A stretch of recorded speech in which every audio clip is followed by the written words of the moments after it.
अस्सलाम वालेकुम। उम्मीद करता हूँ आप सब खैरियत से होंगे। मैं हूं अली नकवी, आप देख रहे हैं मेरा यूट्यूब चैनल गेम चेंजर।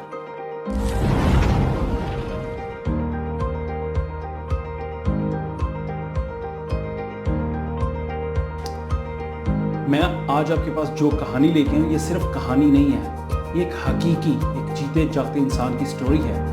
और ये कोई आम इंसान नहीं है, इसने इस दुनिया पर अपना एक इम्पैक्ट छोड़ा है और आज तक हम उससे इस्तिफादा हासिल करें।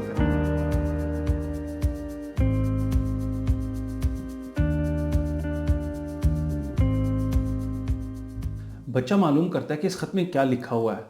वालदा उसे बताती है कि बेटा, तुम्हारे प्रिंसिपल ने लिखा है कि ये स्कूल तुम्हारे काबिल नहीं है क्योंकि तुम बहुत ज़हीन हो और ये स्कूल बहुत छोटा है। तुम्हारे लिए कोई और स्कूल का इंतज़ाम किया जाए। ये सुन के बच्चा अपनी नॉर्मल रूटीन में वापस चला जाता है और खेलना कूदना जैसे ज़िंदगी गुजार रहा होता है। अब ज़्यादातर बच्चा घर में पढ़ता है, उसकी वालदा से पढ़ाती है। वक्त गुजरता जाता है, वालदा बूढ़ी हो जाती हैं, बच्चा जवान हो जाता है।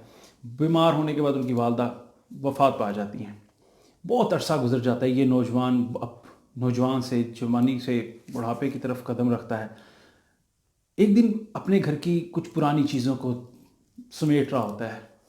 अचानक से इसके हाथ में एक बॉक्स आता है और उस बॉक्स में एक पुराना सा ख़त है। और ये ख़त देख के पहचान लेता है कि यार, ये वो ख़त था जो किसी दौर में मेरे प्रिंसिपल ने सिर्फ मेरी वालदा के नाम लिखा था और मेरी वालदा ने इसे पढ़कर मुझे ये बताया था। अब वो ख़त निकालता है और जब पढ़ना शुरू करता है तो उसकी आंखें आंसू से भर जाती हैं। ये ख़त कोई आम ख़त नहीं था और ये आदमी कोई आम आदमी नहीं था। इस ख़त में लिखा होता है कि ये बच्चा इंतहाई नालायक इंसान है। इसे जो सिखाया जाता है ये सुनता नहीं, समझता नहीं है।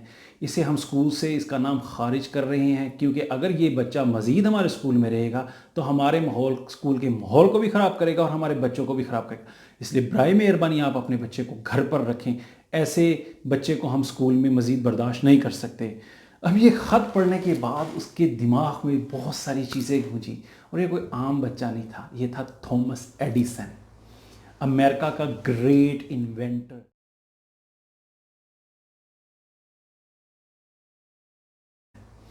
अमेरिका का ग्रेट इन्वेंटर। इस इंसान ने कुछ एक दो तीन चीज़ें नहीं ईजाद की, इसने बहुत सारी इजादात की हैं। 1847 में ये पैदा हुआ और 1931 में इसकी वफ़ात हुई। थॉमस एडिसन को अमेरिका के ग्रेटेस्ट इन्वेंटर्स में गिना जाता है। इसने बल्ब की ईजाद की है, मॉडर्न बल्ब की जो पहली शक्ल है इसने ईजाद की है। इसने साउंड सिस्टम रिकॉर्डिंग इसने ईजाद किया। इसने मोशन पिक्चर रिकॉर्डिंग करने का तरीका इसने ईजाद किया। सबसे बड़ी बात, इसने बिजली से चलने वाला पहला इलेक्ट्रॉनिक जनरेटर ईजाद करने वाला ये थॉमस एडिसन है। और ये हकीकत है। इसके साथ बचपन में एक वाक़या पेश आया था। 12 साल की उम्र में इसको बुखार हुआ और बुखार होने के बाद इसकी कुव्वत समात ख़त्म हो गई थी और ये कई सालों तक उस कुव्वत समात से मुब्तला बीमारी में मुब्तला रहा। और इसे बुलाया करते थे तो वो सुनता नहीं था। इसकी एक कान बंद हो गया, लेकिन कुदरत ने शायद इसके पास कोई और ऐसा ज़रिया और कोई ऐसी आवाज़ पहुंचा दी जिससे ये बच्चा सुनता था। और इसके सुनने की बड़ी मज़े की चीज़ें हैं कि ये म्यूज़िक को सुनता नहीं था, लेकिन ये किस तरह से फील करता था। ये लकड़ी लेके दांतों के दरमियान में दे देता था और फिर पियानो की बजती हुई फिंगर्स, पियानो के बजते हुए म्यूज़िक को ये फील कैसे करता था। दांतों को अपने उस लकड़ी के ऊपर दबाता था और ये अपने दिमाग तक उस साउंड को पहुंचाने की कोशिश करता था। बहुत ज़हीन इंसान जिसको स्कूल से निकाल दिया।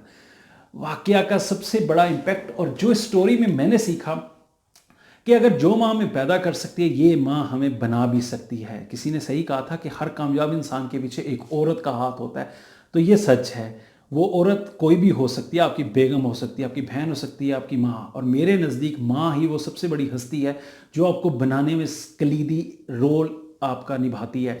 कहानी में बहुत सारी चीज़ें हैं, सीखने में इसमें एक और भी चीज़ है। अगर उस दिन इसकी माँ इसे डांटती, जो आजकल की हमारे माएँ करती हैं, बच्चे की यहाँ से शिकायत नहीं आई और बच्चे को पकड़ के पीट दिया और बुरी तरह से उसे ज़द्दोकोब किया, बच्चे का कॉन्फिडेंस तबाह कर देते हैं। जबकि थॉमस एडिसन की माँ ऐसा नहीं करती। वो एक ऐसा इनकलाबी फ़ैसला लेती है जो मेरा नहीं ख्याल आज तक किसी ने लिया। उसने बिल्कुल अपोजिट करके दिखाया। उसने एक चैलेंज जो उसके प्रिंसिपल ने दिया, उसने खामोशी से उस चैलेंज को एक्सेप्ट किया और उस चैलेंज को एक्सेप्ट करने के बाद उसने किसी को नहीं बताया। और कहते हैं बड़े अजीब सा एक चीज़ है, जंगल का शेर जब किसी चीज़ पर शिकार के लिए धाक रखता है या निगाह रखता है तो वो शोर नहीं करता, خاموشی سے دبے قدم وہ شکار کی طرف بڑھتا ہے اور اچانک سے اس پہ حملہ کرتا ہے. یہ بڑے لوگوں کی نشانیاں ہیں کہ آپ نے ڈھنڈورا پیٹ کے کام نہیں کرنا. آپ نے جو کام کرنا ہے خاموشی سے کریں اور اس کا رزلٹ دکھائیں، تاکہ آپ مت بولیں، آپ کے الفاظ نہ بولیں، آپ کے ایکشنز بولیں. اور تھامس ایڈیسن کی والدہ کا ایکشن بولا اور ایسا بولا کہ آج تک ہم لوگ خاموش ہیں. جبکہ اس کو بولنے کی اگر آج کل کے دور کو دیکھتے تو جیسے ہماری مائیں ٹیچروں کو بول دیتی ہیں یہ تو بدبخت ہے، یا محلے میں سے کسی نے شکایت لگائے تو رونا پیٹنا شروع کر دیتی ہیں. آپ کی آوازیں بلند ہو گئی ہیں، آپ کے ایکشن کمزور ہو چکے ہیں. سو کوشش کریں اپنے آواز کو مدھم رکھیں، اپنے ایکشن کو بلند کریں. وہ کہتے ہیں نا کہ بادلوں کے گرجنے سے بہار نہیں آتی، بادلوں کے برسنے سے بہار آتی ہے. سو امید کرتا ہوں میری آج کی آپ کو سٹوری اچھی لگی ہوگی. آپ نے اس سے کیا سیکھا کامنٹس میں آپ اس کا بیان کر سکتے ہیں. انشاءاللہ ملاقات ہوتی ہے ایک نئے قصے کے ساتھ. جب تک کے لیے اجازت دیجیے کہ اپنی دعاؤں میں یاد رکھیے. اللہ حافظ.